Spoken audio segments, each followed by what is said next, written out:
संविधान की प्रतियां लेकर डोलना घूमना एक बात है, लेकिन उसे समझना वो उनके बस का नहीं है। सेंटर ही डिसाइड करेगा कि यूटी कब स्टेट बनेगी, स्टेटहुड कब ग्रांट किया जाएगा। तो राहुल गांधी कैसे और किस तरह से और किस हैसियत से स्टेटहुड ग्रांट कर सकते हैं? उनके मंत्री जा जाकर जमहूरियत बचाने की मांग और मोदी जी के हटाने की मांग पाकिस्तान में जाकर करते हैं। वो राहुल गांधी जो जाकर कभी जर्मनी में और कभी यूएसए में जाकर इतना झूठ बोलते हैं भारत के बारे में। भारत जोड़ों की बात करते हैं लेकिन लगातार भारत को तोड़ते आए हैं। राहुल गांधी से ज्यादा उम्मीद नहीं की जा सकती।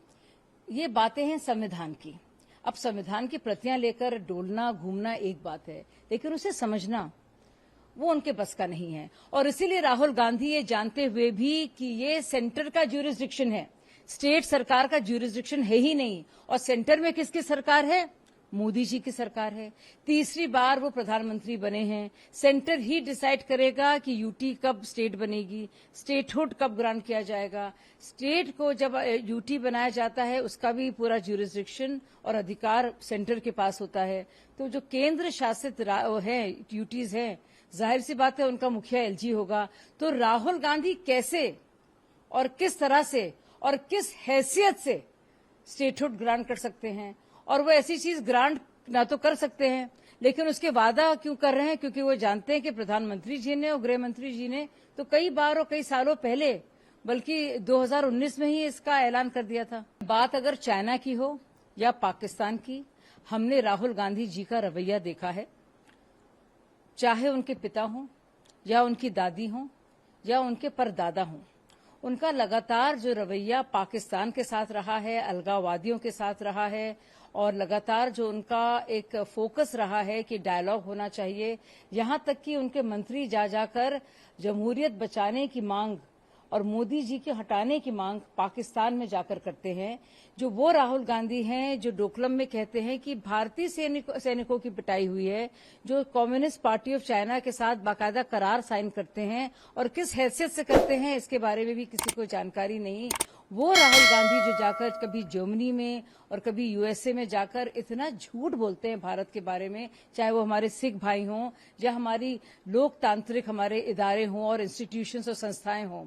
वो राहुल गांधी जो लगातार विदेशी ताकतों के साथ हमेशा भारत को नीचा दिखाने की कोशिश करते हैं और अपमानित करते हैं, वो राहुल गांधी जो एनसी के साथ हाथ मिलाकर बाकायदा एनसी के मैनिफेस्टो के साथ खड़े हैं, जिसमें साफ साफ कहा जा रहा है कि वो 370 को एब्रोगेट जो हुआ है उसकी बहाली वो चाह रहे हैं।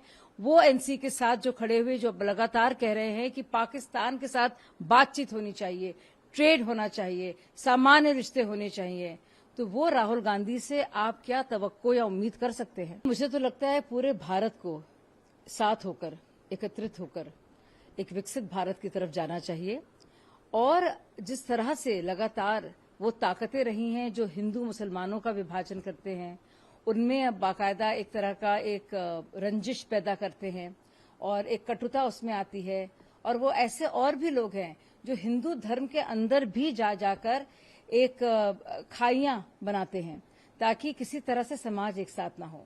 तो जिन लोगों की ये लगातार महारत रही है कि जो पॉलिटिकल आइडेंटिटी से खेलते हैं और डेवलपमेंट के नाम पर कुछ नहीं करते, सिर्फ करप्शन करते हैं, तो उनको समझना जरूरी है और लोगों को समझाना जरूरी है कि जब तक हिंदू मुस्लिम होता रहेगा तो जो लोग जो ना तो काम में इनको कोई फिक्र है, ना ही वो भारत का भला देखना चाहते हैं, सिर्फ अपने खानदानों के लिए वो चाहते हैं कि सब सारे संसाधन उनके घरों में रहें, वो चाहते हैं इस तरह की आइडेंटिटी पॉलिटिक्स करना।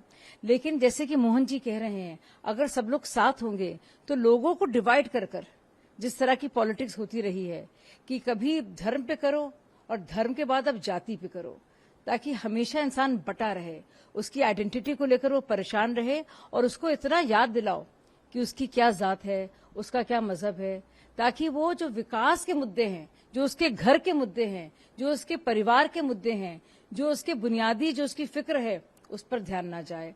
तो ये एक बहुत ही सोची समझी एक रणनीति रही है ये सो कॉल्ड सेक्युलर पार्टीज की।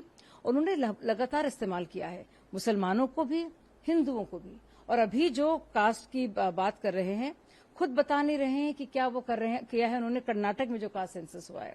और आप देखिए, बल्कि भाजपा पूरी तरह से प्रतिबद्ध रही है, और चाहे हमारा ओबीसी का रिप्रेजेंटेशन हो, या दलित भाई बहनों का हो, या हमारे ट्राइबल जो हमारे ट्राइबल क्षेत्र के हमारा समाज है उनकी बढ़ोतरी की फिक्र हो, वो सब हुई है सिर्फ और सिर्फ मोदी जी के दौर में। और ये राहुल गांधी जी हैं, सिर्फ लगातार किसी तरह से और बांटो और खंडित करो। उनकी यही मंशा है। भारत जोड़ों की बात करते हैं, लेकिन लगातार भारत को तोड़ते आए हैं।